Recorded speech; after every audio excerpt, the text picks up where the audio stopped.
ለወልድ ለመንፈስ ቅዱስ አንዲት ስግደት እሰግዳለሁ የሚለውን ቃለ እግዚአብሔር 3 ጊዜ ተናግረው ሲጨርሱ በስግደት ሲያመለክቱ የሚገርመው ነገር አጠገብ የነበሩ ካህናት ተጨነቁ ይለናል። ምክንያቱም እግዚአብሔር ታሪክ ይህ ብቻም አይደለም፣ ሰግድ ብለው መስገዳቸው ብቻ ሳይሆን ምንድነው የሚናገረው? ለሳቸው የቀረበው እንደ በረዶ የሚቀዘቅዝ ውሃ ከኒብትራው ላይ ወይም ደግሞ ከጻሕሉ ላይ ወይም ደግሞ ከገንዳው ላይ ምን ሆነ? እንደፈላ ውሃ ሆነ ይላል። ምን ይደንቃል!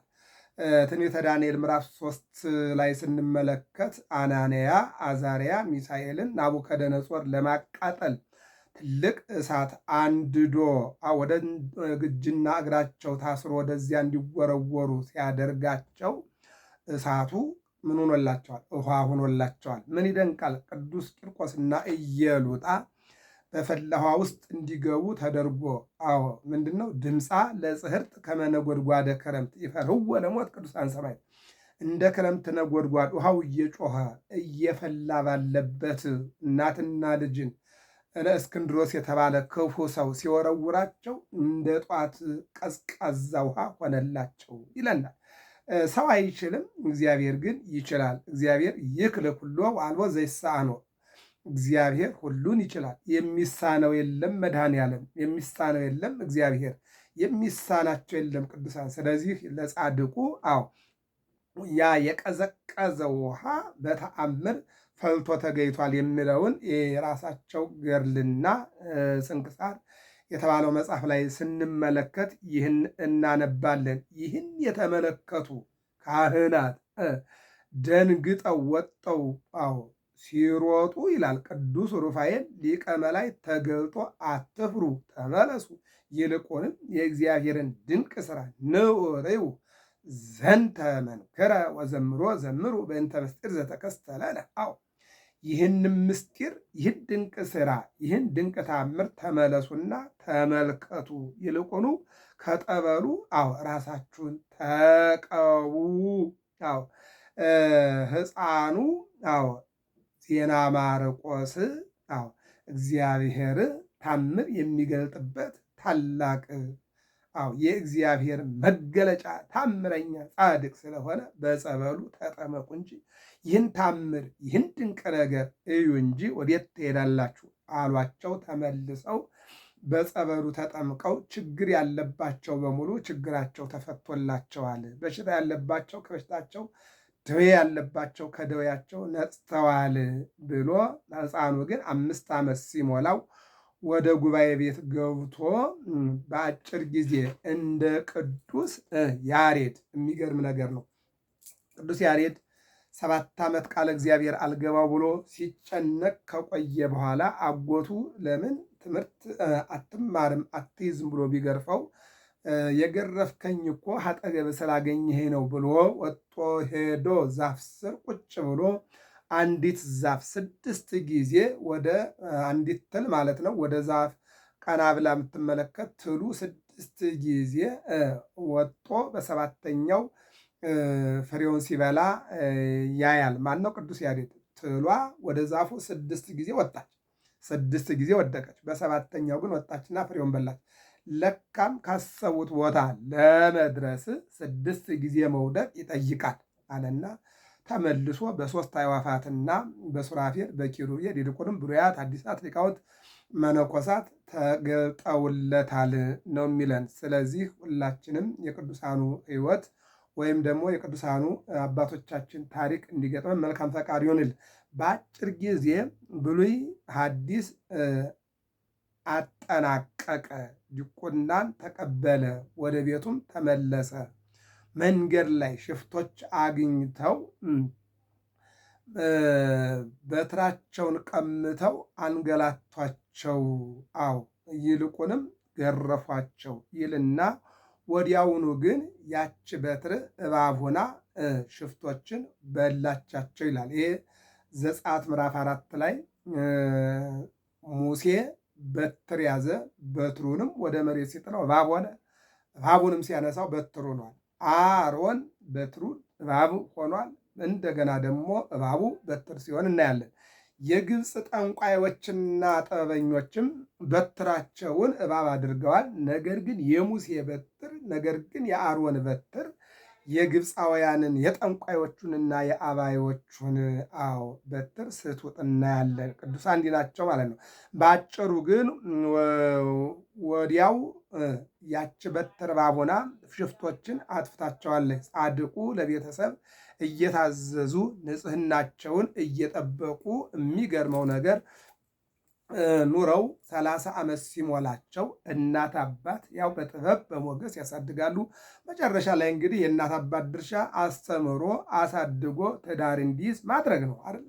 ትዳር እንዲይዝ ማድረግ ነውና በ30 ዓመታቸው ወይም 30 ዓመት ሲሞላቸው ወላጆቻቸው በግድ ብለው ማርያም ለምትባል ወጣት አንድም ማርያም የምትባል ወጣት አጩላቸው። የሚገርመው ነገር ሳያስፈቅዱ ሳይናገሩ እናት አባት ይህን ቢፈጽሙም እሳቸው ግን በሰርጉ ሌሊት ከጫጉላ ወጣው በረሃ ገቡ ይለናል። ይሄ እንትናን ገብረ ክርስቶስን ስንመለከተው አባቱ ንጉሥ ነው። ገብረ ክርስቶስን አሳደገ። ካደገ በኋላ ሚስት አግብቶ ትዳር ይዞ ንግስናውን ከሱ ተቀብሎ እንዲይዝለት ይፈልግ ነበር እና ገብረ ክርስቶስ ግን ዓላማው ሌላ ነበረ። አባት ቢያጋባው ልጁ በመንፈቀ ሌሊት ወጥቶ ወደ ሌላ ሀገር እንደሄደ ያው ታሪኩን ባለፈው ጥቅምት 14 ተርከነዋል ማለት ነው። እዚህ ላይም የሚያስተምረን ይህንን ነው። ምንድነው? ወደ በረሃ ገቡ። ከዚያም በቅዱሳን መላእክት መሪነት በቅዱስ ገብርኤል መሪነት ምሁር ገዳምን መጥተው መሰረቱ ይላል። ይሄ አሁን በጉራጌ ትልቁ ወደ 12 ትልልቅ ገዳማት አሉ ጉራጌ ላይ ማለት ነው። የሰባት ቤት ጉራጌ የሚባለው አካባቢ ብዙ ከ12 ትልልቅ ገዳማት 12ቱን ለምሳሌ እነ ዝቋላ አሁን ያለው እዚያ ደብረ ዘይት አካባቢ ነው። እንደ ዝቋላ ያሉ ለማለት ፈልጌ ነው። እዚያ ላይ ብነን ምሁር ገዳም ትልቁ ገዳም እሱ ነው። እንደገና ደግሞ እንደነ ምድረ ከብድ ያለ ከዚያ ቀጥሎ ደግሞ ብዙ ገዳማት አሉ 12 ማለት ነው። ከነዚህ ገዳማት አንዱ ምሁር ገዳም ነው ማለት ነው። ምሁር ገዳምን የመሰረቱት እነዚህ ታላቅ አባት ናቸው ይለናል። ይህንን ገዳም ከመሰረቱ በኋላ የሚገርመው ነገር ብዙ ተአምራትን አድርገዋል ይላል። በቦታው ጣዖትን ሰባብረው ጥለዋል። ጣዖት አምላኪዎችን አስተምረው መልሰዋል። ይልቁንም ደግሞ ብዙ ተአምራትንም አድርገዋል። ሕዝቡንም ወደ ክርስትና መልሰዋል። መስፍኑ አውጋት ይባላል። ተፈታተናቸው፣ አሰራቸው፣ እንዲራቡ፣ እንዲጠሙ፣ እንዲራቆቱ አደረጋቸው። ተሰቃዩ ይልና በጦር ወጋለው ሲል ግን መሬት ተከፍታ ከነተከታዮቹ ውጣዋለች። ከ5 ዓመት በኋላ ግን ማልደው መጠው አጥምቀው በክርስትና እግዚአብሔርን እንዲያገኙ አድርገዋቸዋል ይላል። ከዚህ ላይ ሁሉንም ሕዝብ አስተምረው የእግዚአብሔር ተከታይ አድርገው በዚህም እግዚአብሔር ደግሞ ጻድቁን ባርኳል ይለናል። ይሄ ማነው? የእግዚአብሔር ስጦታ ነው። እግዚአብሔር እንግዲህ ሰውን የሚያስነሳው ዝም ብሎ አይደለም። ሙሴን አስነስቶ 600 ሺህ እስራኤላውያንን ከግብፅ አውጥቷል። አሮንን አስነስቶ እስራኤላውያንን አጽናንቷል። ከሙሴ ኢያሱን አስነስቶ አሻግሯል። ከአሮን አልዓዛርን አስነስቶ እግዚአብሔር ሕዝበ እስራኤልን ጠብቋል። እንዲህ ያደርጋል። ለባቢሎናውያን ኤርምያስን፣ ለባቢሎናውያን ዳንኤልን፣ ለባቢሎናውያን ምንድነው አናንያ፣ አዛርያ፣ ሚሳኤል እነዚህ አስተማሪ የታሪክ ባለቤት እንዲሆኑ ያደረገ ማን ነው? እግዚአብሔር ነው። እግዚአብሔር በየጊዜው እንዲያደርጋል። የአዳልን ሕዝብና ንጉሱን አብደልመሲን የተባለውን አስተምረው ያጠመቁ እርሳቸው ናቸው ይላል። ከሃዲያኑን እያስተማሩ ያጠመቁ እርሳቸው ናቸው ይላል። ድል አሰግድ የሚባለውን መስፍንም ያጠምቁ ዘንድ ጠንቋዮች ብዙ ነገርን በምልክት ቢያደርጉ አጥፍተዋቸዋል። እሱንም አሰምነው አጥምቀዋል ነው የሚለው ጻድቁ ዜና ማርቆስ። ከዚህ ሐዋርያዊ ስራቸው በተጨማሪ በአቡነ ተክለ ሃይማኖት ምንኩስናን ከተቀበሉ ጀምሮ በተጨማሪ ብዙ ተአምራትን አድርገዋል። በጸሎት በስግደት ኖረዋል ይልና ፀሐይን በምድረ ጉራጌ አቁመዋል።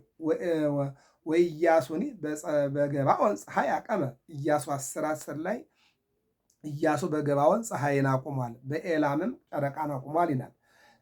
እንደገና አቡነ አሮን አንቺም በምትባል ሜዳ ላይ ፀሐይን አቁመዋል፣ ኤልያስም ዝናምን አቁመዋል። ቅዱሳን እንደዚህ ናቸው። እነዚህ አቡነ ዜና ማርቆስም እነሆ ፀሐይን በምድረ ጉራጌ ያቆሙ ታላቅ ጻድቅ አባት እንደሆኑ ገድላቸው ይናገራል። የሚገርመው ነገር አእላፍ ደቀ መዛሙርት ሲያፈሩ 200 አንበሳ በቀኝ 200 ነብሮች በግራ ይከተሏቸው ነበር ይላል።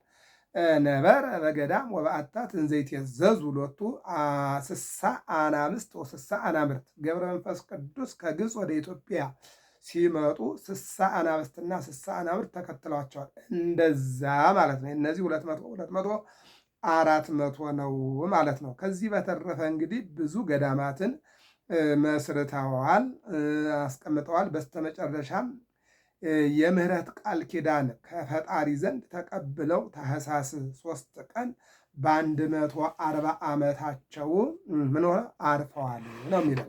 ለዚህ ነው እንግዲህ ልሄድ ከክርስቶስ ጋር ልኖር እናፍቃለሁ ከሁሉም በላይ ማትረፊያ ነው ይለናል ቅዱስ ጳውሎስ። ፊልጵስዩስ ላይ ያየነው ታሪክ ነው።